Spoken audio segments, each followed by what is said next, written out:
नमस्कार। तो कैसे हैं आप लोग। मैं आशा करता हूँ आप सभी लोग बिल्कुल फ्री होंगे और अपने घरों में बैठ के अच्छे से तैयारी कर रहे होंगे आने वाली भर्तियों के, जैसे यूपीएसआई या एसएससी जीडी कांस्टेबल हो गई या आने वाले पेट एग्ज़ाम या लेखपाल भर्ती के लिए हो गई। चलिए टाइम ना वेस्ट करते हुए फर्स्ट क्वेश्चन से स्टार्ट करते हैं। फर्स्ट क्वेश्चन है आपका, प्रसिद्ध चीनी यात्री फहियान, इसको फहियान भी बोलते हैं, फहान भी बोलते हैं, आया था तो किसके शासनकाल में, भारत कब आया था वो जो चीनी यात्री था फहियान। यह आया था चंद्रगुप्त द्वितीय के शासनकाल में और 5वीं शताब्दी में आया था भारत घूमने। ये मोस्ट इंपॉर्टेंट है।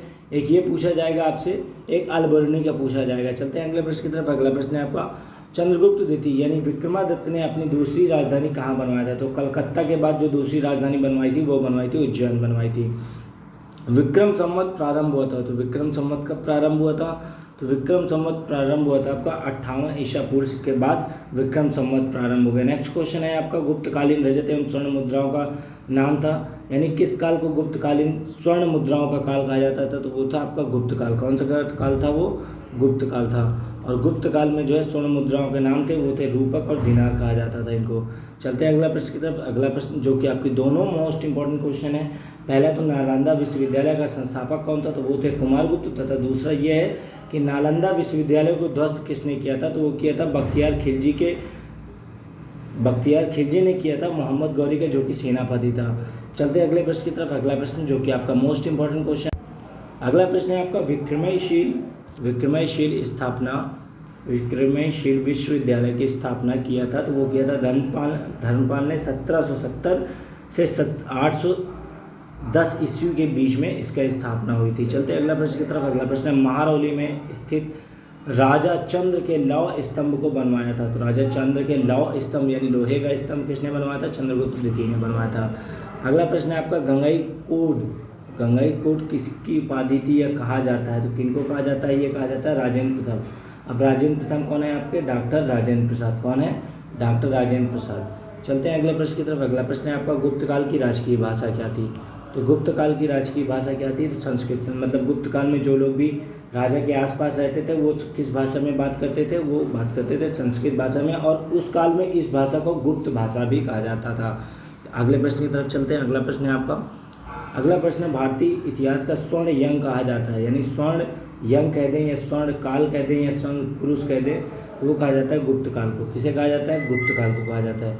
अगला प्रश्न है आपका, गुप्त वंश का अंतिम शासक कौन था, गुप्त वंश का अंतिम शासक कौन था, तो वो था विष्णुगुप्त था। चलते हैं अगले प्रश्न की तरफ। अगला प्रश्न है आपका, वृद्धवन समाज का संस्थापक कौन था, तो वृद्धवन समाज का पुष्यभूति था। कौन था, पुष्यभूति। चलते हैं अगले प्रश्न की तरफ। यहाँ पे आ गया था आपका पुष्यभूति, तो पुष्यभूति से रिलेटेड जो एक दो क्वेश्चन है मैं आपके करवा देता हूँ।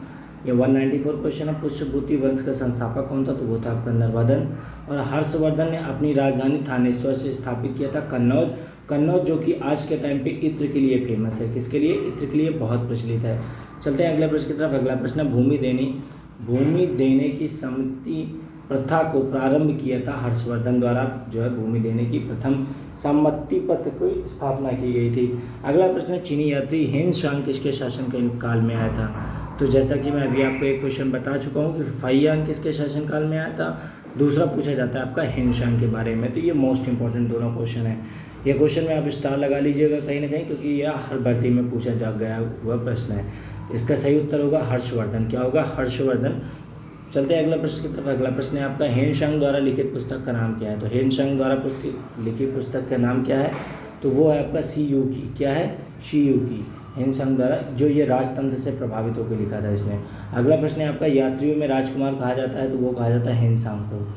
हेन सांग जो कि बहुत सुंदर था, बहुत घने बाल थे, बहुत मतलब ऐसी इसकी जो क्वालिटी कहा जाए तो वो जो क्वेश्चनों में है हमारे जो बुक में, तो वही है। तो चलते हैं अगले प्रश्न की तरफ। अगला प्रश्न जो कि आपका मोस्ट इंपॉर्टेंट क्वेश्चन है, अगर आपने अभी तक आप मेरा चैनल वीडियो सब्सक्राइब नहीं किया है चैनल, तो प्लीज़ आप सब्सक्राइब कर लीजिए और लाइक भी जरूर करें। आपका 200 लास्ट क्वेश्चन है।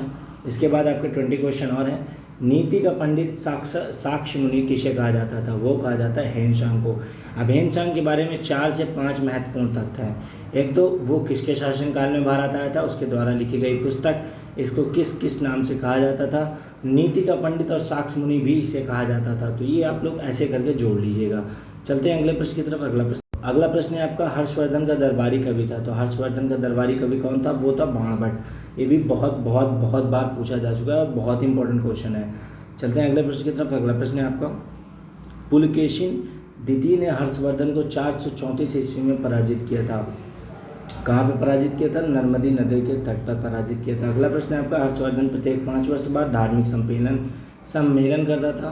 तो सम्मेलन कहाँ करता था? तो वो करते थे प्रयागराज में। कहाँ करते थे? प्रयागराज, जो कि इस समय इलाहाबाद, और इसकी जो है दोबारा से जो है प्रयाग ही इसका नाम आ चुका है।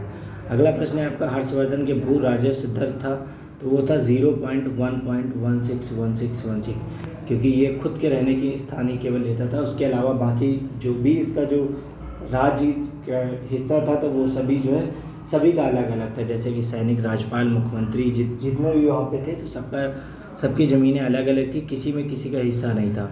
चलते हैं अगले प्रश्न की तरफ। अगला प्रश्न देखते हैं आपका। अगला प्रश्न है आपका, पल्लव वंश का संस्थापक कौन था?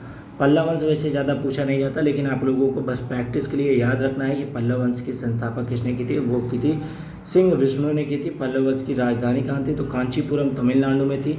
अगला प्रश्न देखते हैं आपका। अगला प्रश्न है आपका, नटराज की मूर्तियाँ। अगला प्रश्न है आपका, नटराज की मूर्तियाँ हैं, तो नटराज की मूर्तियाँ कब की हैं? तो ये चोल काल की कहा जाती है। किसकी काल को कहा जाता है? चोल काल को कहा जाता है नटराज की मूर्तियाँ, क्योंकि उसी टाइम पे मूर्तियाँ बनाते थे। अगला प्रश्न है आपका, राष्ट्रकूट वंश की संस्थापक किसने की थी? तो ये की थी दंतेदुर्ग ने। कुल मिला के मैं आपकी हिस्ट्री जो है वो 100% के 100% पूरी कंप्लीट करवाने के लिए ऐसे क्वेश्चन लेके आया हूँ जो आपने कभी पढ़ा भी नहीं होगा, देखा भी नहीं होगा, और ऐसे ही क्वेश्चन आपके एग्जाम पे आ जाते हैं। अगला प्रश्न देखते हैं आपका, राष्ट्रकूट वंश की राजधानी थी, तो वो थी मानेकशॉर। अगला प्रश्न देखते हैं आपका। अगला प्रश्न है आपका, चालुक्यों की राजधानी थी, तो वो थी वापी। कल्याणी के चालुक्य वंश की स्थापना की थी तैलप द्वितीय ने की थी। किसने की थी?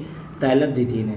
अगला प्रश्न है आपका, चोल वंश का अंतिम राजा था, तो ये मोस्ट पूछा, बहुत इंपॉर्टेंट है, बार बार पूछा जाता है। चोल वंश का अंतिम राजा था, तो वो था आपका राजेंद्र तृतीय था। कौन था? राजेंद्र तृतीय था।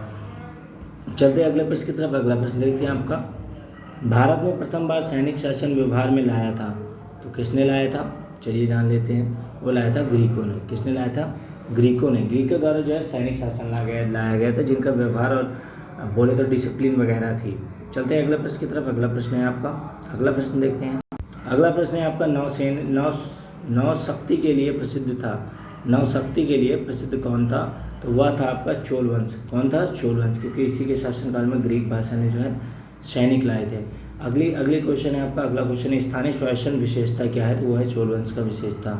अगला प्रश्न है आपका, होयसल वंश की राजधानी थी, वो थी द्वार समुद्र। हुड़ों का आक्रमण हुआ था स्कंदगुप्त के समय में। चलते हैं अगले प्रश्न की तरफ। अगला प्रश्न है, हुड़ों का प्रथम शासक था, तो हुड़ों का प्रथम शासक था तोमर। और सैयद वंश का संस्थापक था, तो वो था खिज्र खां। चलते हैं आपका लास्ट क्वेश्चन है। लास्ट क्वेश्चन है, टोटल 220 क्वेश्चन है। सैयद वंश का अंतिम शासक था, वो था अलाउद्दीन आलम शाह।